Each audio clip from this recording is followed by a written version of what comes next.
Neng!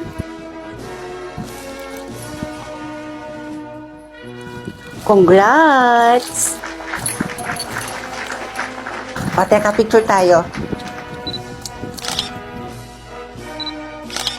Pumunta ang ate mo sa school mo, nak? Ewan ko nga dyan kay ate, Nay. Hindi naman siya ganyan sa akin eh. Lagi kayang galit sa akin yun. Lagi akong sinusungitan. Tsaka wala naman pakialam yun sa akin sa kung ano yung gawin ko sa buhay. Tapos ngayon nagulat ako, binigyan niya pa ako ng ganito. Kilala ko yung ate mo eh. Dalawa lang yung rason niyan kung bakit nagkakaganyan yung ate mo. Una, may kailangan. Pangalawa, nakagawa yan ng kasalanan. Baka may nagawang kasalanan. Nay? O anak, tingnan nyo. Ano yan? Tricycle? Nay, second hand lang po yan ha. Pero alam kong magagamit talaga natin yan. Lalo na kapag nagbebenta po kayo ng gulay. Hindi na po kayong mahihirapang maglakad po niyan. Dahil may tricycle na po tayo. Malaking tulong nga yan, nak. O, Neneng, para sa pinakamamahal kong kapatid. Sa'yo to lahat. Kakamitin mo to. 1 taong sahod ko rin to nung 2024. Pangkolehiyo mo. Mag-aaral ako ng college, ate. Basta ipangako mo sa akin na magtatapos ka ng pag-aaral mo, ha? O, ito. Baka naman may pang-grocery pa ako dyan, nak. O, ito, Nay. Para naman ito sa inyo. O, pangpuhunan nyo ito, Nay, ha? Mag-sari-sari store kayo dito para marami din po kayong pagkakitaan. Naku, salamat, nak. Oh, halina kayo. Kain na tayo. Nay, naniniwala ka po ba na ito yung sahod ni ate noong 2024? Parang nakakapagtaka po kasi. Kailangan na talaga nating malaman kung ano yung sikreto ni ate at kung bakit po siya nagkakaganyan. Alam mo na yung feeling ko, may boyfriend yang si ate na Amerikano. Anak, bakit hindi mo kaya tingnan yung cellphone ng ate mo? Nak? Nay? Saan ka pupunta? Tsaka, gabing-gabi na bakit ganyan yung suot mo?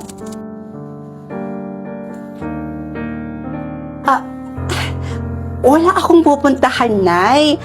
Feel ko lang tong dress. Gusto ko kasi ma-experience kung paano ba magsuot ng ganito.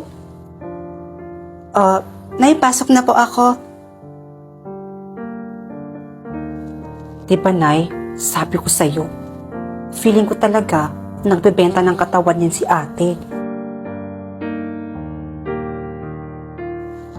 Nak, di mo naman kami kailangan ipasyal dito sa SM. Masyadong magarbo dito. Hindi kami bagay dito, nak.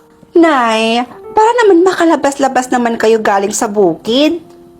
Teka, saan niyo pala gustong kumain ngayon? Ililibre ko kayo. Ay naku, nak. Ikaw na ang bahala. Wala naman ako masyadong alam dito eh. Dito na lang tayo sa Classic Savory, Nay. Masarap yung mga pagkain nila dito. Halika kayo. Nay, napantayan niyo po ba siya? Eto na nga, anak. 5 gabi ko nang binabantayan niyang ate mo. Hindi naman siya lumalabas tuwing gabi. Bakit ang laki ng pinagbako niya? Di naman siya dating ganyan sa atin, Nay. Para matigil na tayo sa kakaduda sa ate mo. Bukas na bukas, tatanungin na natin siya. Ate? Ate, ilang araw na po kasi kaming nagtataka ni Nanay kung bakit po kayo nagkakaganyan sa amin. Hindi po namin maiwasang isipin na may boyfriend po kayong afam. Oo nga, nak. Alam nyo, wala talaga akong balak sabihin sa inyo to eh. Gusto niyong malaman, di ba? Eto.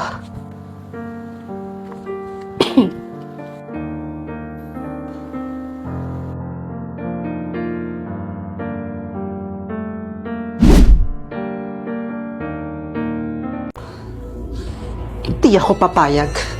Gagantihan ko kayo. Hintayin nyo lang. Hintayin nyo ang karma nyo. Girl, I'm here.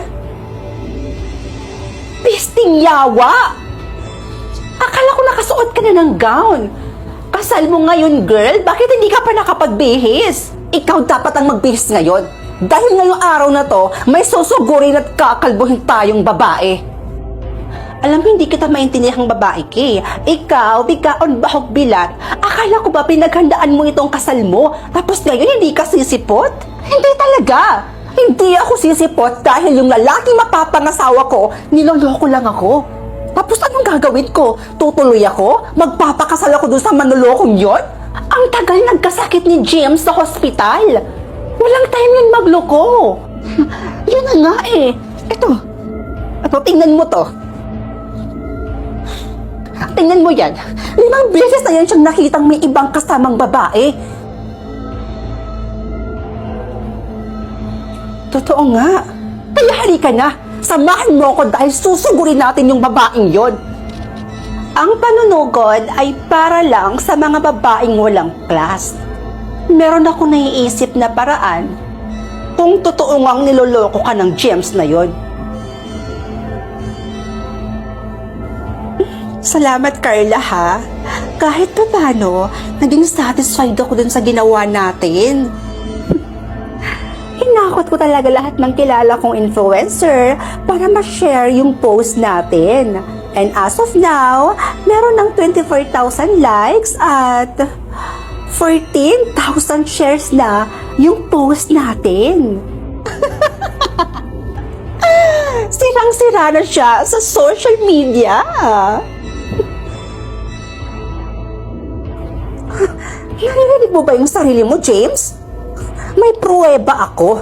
At kahit anong gawin mong pakiusap, hindi ko i-delete yung post na yon. Yun na lang kasi yung tanging paraan para makaganti ako sa inyo. Sa inyo ng babae mong mukhang bilat.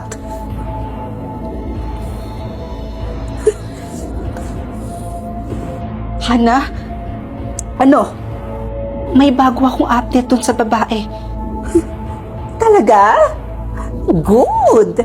Ano yon? Hana, nakagawa tayo ng malaking pagkakamali at pinaghahanap na tayo ng mga pulis.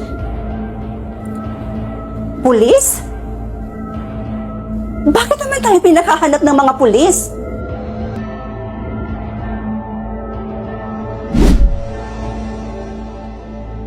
Anak, tingnan mo. Ang dami ipinadala sa atin ng tatay mo ngayon.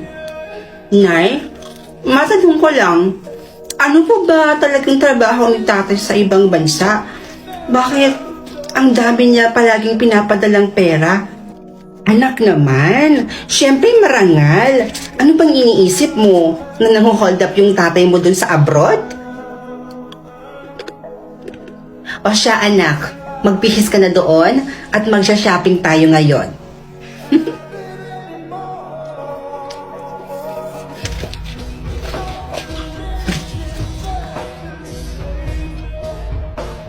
Nay, nagpadala na naman ba sa inyo si tatay? Eh di ba kakapadala lang yan nung isang araw? O bakit, anak? Ayaw mo ba ng ganon? Na marami tayong pera? O ito na, ha? Ayan, baon mo yan. O yan, ako, ubusin mo yung pera mo na yan, ha? Kung gusto mo, mag-shopping ka ngayon din. Oo, para mas mabilis maubos yung pera mo. Tapos kapag naubos na, humingi ka sa akin ulit, ha? Ano kaya kayo ng mga kaibigan mo? Puntahan nyo kung ano yung gusto nyong puntahan, mag-travel kayo, ganun-ganon. Gumastos ka lang, anak. Humingi ka lang sa akin kapag naubos na yung pera mo. Huwag na po, Nay. Itatabi ko na lang ito. Sayang din pangdagdag ng ipon ko. Bala ko kasi sanang bumili ng sasakyan.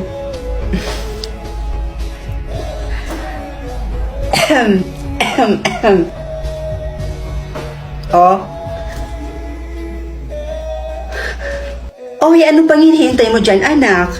Eh, testing mo na yung kotse mo. Nandoon na sa labas yung paborito mong kotse. Totoo ba to? May sasakyan na ako? Tay, bakit ganyan po yung tono ng boses nyo? May sakit po ba kayo? Baka inaabuso niyo na po yung katawan nyo kakatrabaho. Eh, ang laki pa naman ng perang pinapadala nyo dito sa amin sa Pilipinas. Tay, may itatanong lang po sana ako sa inyo. Ayaw po kasi sabihin sa akin ni nanay eh. Tay, ano po ba talagang trabaho niyo dyan sa abroad?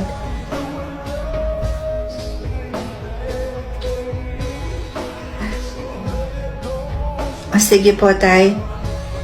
I love you too.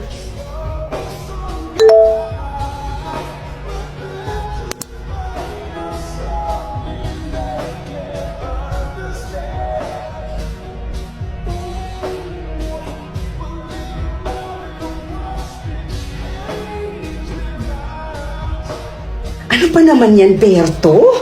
Magpagaling ka na niyan. Paano naman tayo niyan kapag umuwi ka? Diyan ka na lang. Ano ka ba naman? Magpagaling ka dyan, tapos magtrabaho ka na ulit. Tapos yung pipiliin mo makatrabaho mo, yung walang sakit. Nay. Ay. Anak. Si tatay ba to? Si tatay ba yan? Sabihin niyo sa akin ng totoo, Nay. Ano po ba talagang trabaho ni tatay sa abroad? Bakit ang bilis natin yumaman? Oo na, eto na. Eto na, sasabihin ko na. Ang trabaho kasi ng tatay mo sa Malaysia, anak,